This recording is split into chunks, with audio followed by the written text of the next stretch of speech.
up those stairs. Oh, I feel like I've already won because I didn't trip up the stairs. But this broke, so maybe I didn't.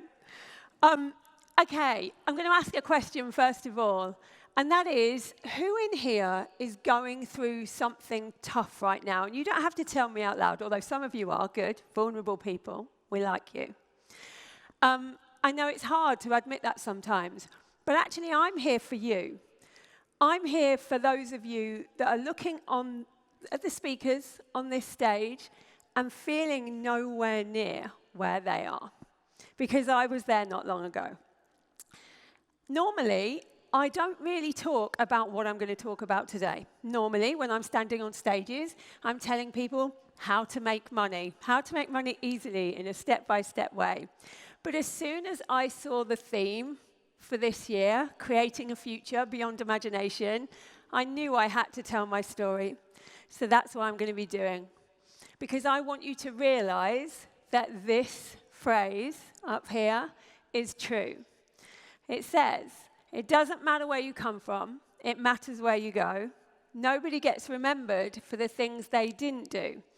That's actually a quote from a song by an English singer called Frank Turner. And it really is true, and it's something that I now live by. So I'm going to tell you my story. So we start here. I'm that cute one with pigtails.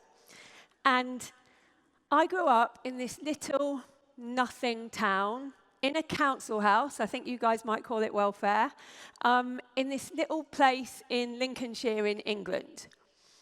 Now that I've said England, you might be having visions of Bridgerton, or Downton Abbey, or maybe even a bit of Hogwarts. I want you to think more like Shameless.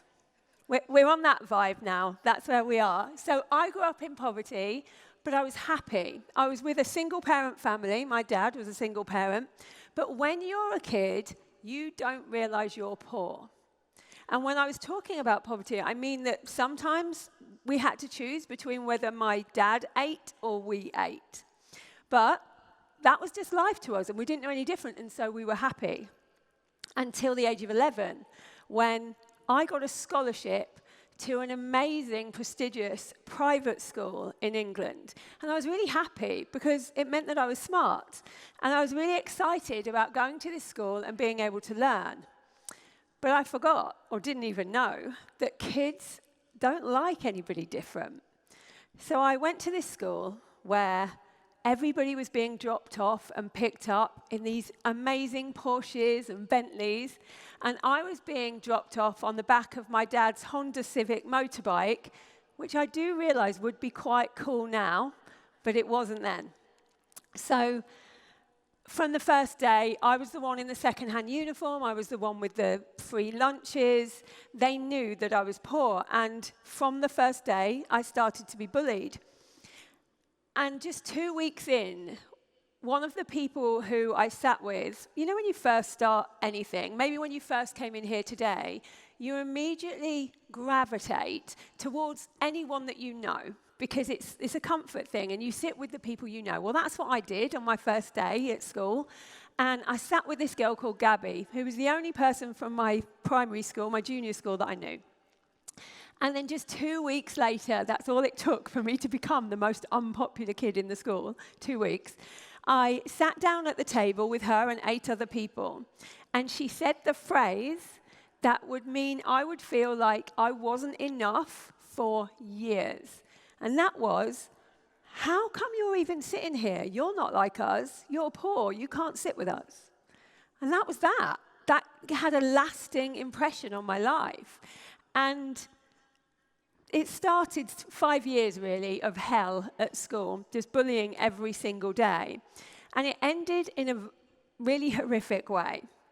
So I was about 15, and I was told by one of the school bullies, we're going to get you on the way home. Now, I did have one friend at school, and that friend was off sick.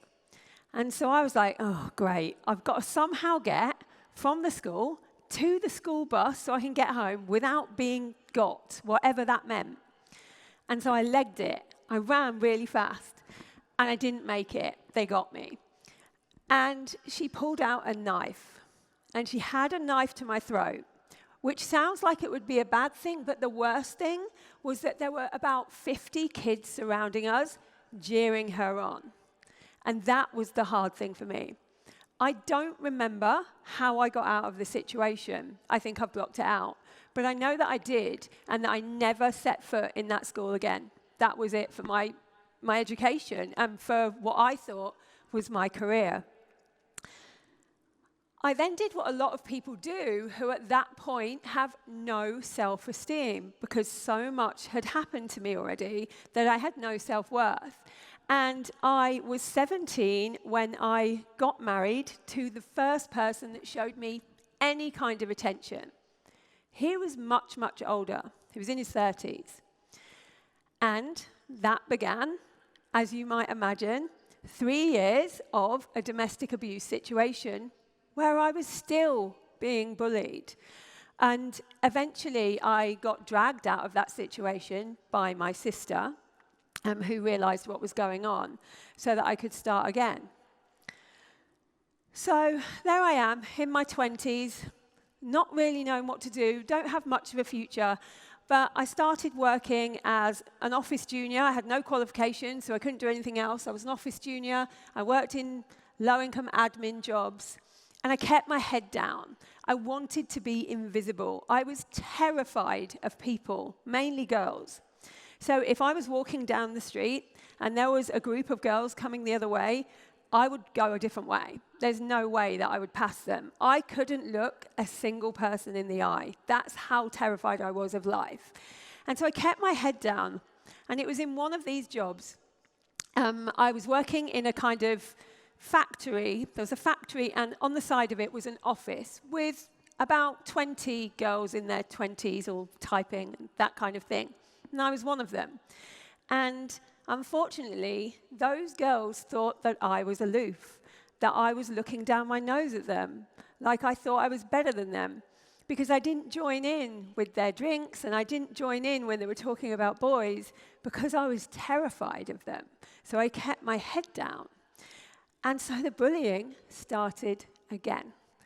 And one day, about a year later, my male boss took me into his office, and he said, "I'm really sorry. We're going to have to let you go. We can't fire an entire workforce. We know that you're the one being bullied, and we know that you haven't done anything wrong, but I can't protect you here, so we're going to have to fire you." And so I went home that day, no job, no friends, no future. I'd been told for years, "You're useless, you're nothing, you're ugly, you're fat, you're never going to make anything of yourself, you're poor." And if someone tells you something enough times, I'm sure you'll agree with me, you kind of start to believe it. And so I believed that to be true, because it had been so long that people were saying this to me. And so I went home to this tiny little bedsit that I was living in, this one-room apartment. And I decided I didn't really want to be here anymore, because I thought that's what life was always going to be like. I was always going to be bullied. So I got a load of pills, I got a bottle of vodka, and I decided this was the night that I was going to go. It didn't seem worth living for anything.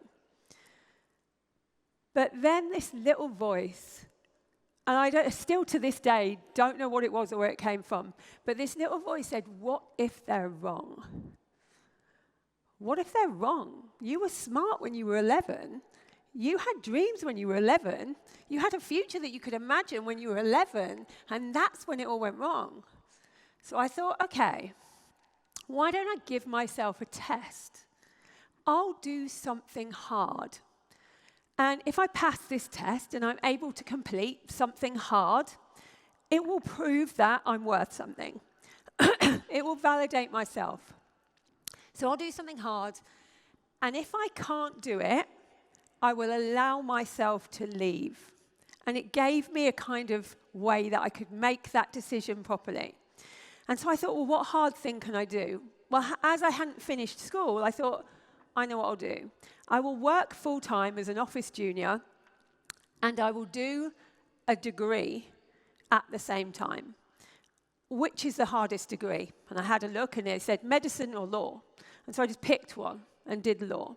And for 4 years, I came home and went into that room, and I studied after my job. And I didn't go anywhere else. I just did that for 4 years. And 4 years later, I passed my degree at the top of my class. And it made me realize, thank you. Thanks. It made me realize they were wrong. It made me realize that if I could do that, maybe all the other things that they said I'd never be able to do and I'd never amount to anything, maybe they were wrong about that too, and I could do those things.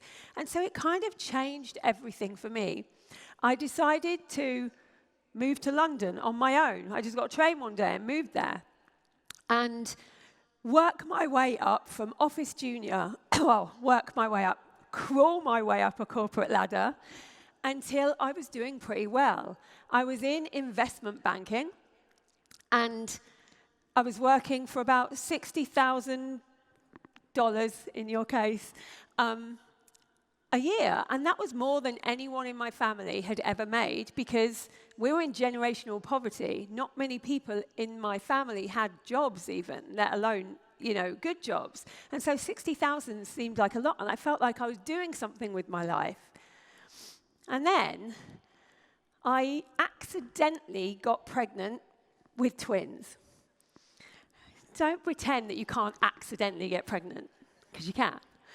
And so suddenly there I was with these two little things that looked very cute there, but were very hard work, on my own, thinking, all right, how am I going to make this work? The salary is the same amount as the childcare. And if I work in London, in Canary Wharf, as a risk analyst in banking, which is what I was doing, I can't see these children ever. I was getting up at 6 o'clock in the morning to go to work. I was coming home at 11. And so, when they were 3 months old, I decided I had to get a job closer to home. And the only jobs that were going closer to home were office junior jobs and admin jobs. I started all again, right from the beginning. Back down to $15,000 a year while trying to juggle toddler twins. But I did it, and I carried on, and while I was there, I thought, maybe I can do something to make money on the side to get me out of this debt. I was around $45,000 in debt at this time. So I thought, I know what I'll do. I'll start a business. I'd never even knew anyone that had a business, let alone starting a business. But I decided to become a wedding planner. I decided to do this mainly based from J-Lo films. That was my mistake, and the fact that I really like cake. So I became a wedding planner. It's harder than it looks. You're on your feet all the time. I became a wedding planner, and I made every mistake that you could possibly make in business, which was a really good thing because it taught me a lot. And then I realized that I was going to have to learn business properly. So I went to the library, and I read every book, and I went to every free webinar, and I turned that business around until it was making $60,000, the exact amount in my old job. And so I left my job to concentrate on doing that. And people just started coming to me and saying, how did you do this? And I realized that I had a gift for explaining business in really simple, non-jargon terms. And I'd say, do this, this, this, and this. They'd come back to me, and they'd say, I've tripled my revenue with what you told me to do. And I was doing this all for free. I didn't know there was a thing called coaching. I didn't know Tony Robbins from Tony the Tiger. Just didn't know. And so I didn't know I could charge for this kind of stuff. And then I realized I could charge a couple of years into it. And so, 8 years ago, I started Lisa Johnson's strategy, where I started charging for giving advice, and mainly giving advice about how to make passive, recurring revenue income streams like courses and memberships, because that's what I had started to do. And that changed everything for me. And I know that I used that adversity that I had when I was younger as a superpower. Now, people will tell you all the time, don't use negativity in your life. Let things go, let the negativity go. I disagree. I used that negativity to give an up yours to every bully that told me I wouldn't make it. Thank you. And I think you can do this. I think we can all use our adversity to propel us forward onto a path of success. Because here's the thing about adversity. The most successful people in this life have been through something hard. Because you know what a business is like. We've heard already today, it's a roller coaster without a harness. We heard that. And that's true. And there are obstacles along the way. And the thing is, if you haven't been through any adversity and you get to an obstacle, the most likely thing that you're going to do is you're going to go, I tried, it didn't work, oh well. But if you've been through any adversity, whether that adversity is financial, whether your health has given you adversity, bereavement, all of the different ways, whether it's bullying too, all of the things that can happen to us in our life make us strong. And it means that when we get to an obstacle on this entrepreneurial or life journey, we find a way through. We're used to finding a way through because we've been through shit before. And so if you're sitting there right now and you're like, I'm going through so much, I'm not where I want to be, financially, I just don't have anything, I promise you that you can change that around. You can use that adversity to change it around. The fact that you've been through this right now means you are more likely to be successful. The business that I had and the adversity has made me in the last 8 years $30 million, which is crazy, a crazy amount. It's meant that I can take those twins and show them the world, pay for my parents to do the things that they wanted to do, and take us out of generational poverty just because I used the adversity to push me forward to do something more. And now I get to do amazing things like this. Where are my rebellious people in the room? I've got something for you. This is what I sent to the bully boss that I had when I was 32 years old, who told me that he would always earn more than me because I was basically his slave. But when you've been bullied, you attract more bullies. And so in my job, this is what happened. He made my life hell every day. My first Forbes article, I sent it to him with this little Post-it note on it saying, thanks for being a dick. If it wasn't for you, I wouldn't be earning more than you now. I knew you rebellious people here would like that story. I just want to leave you with this. You can be whatever you want to be. I'm somebody that never thought that I could imagine my future. And 8 years ago, I couldn't even imagine what I have right now and the life that I have. And if you're sitting there right now thinking, there's no way I can do that, that's the beginning of your TED Talk. This right now, what you're going through, it's the beginning of your best-selling book, just like it was mine. Thank you very much.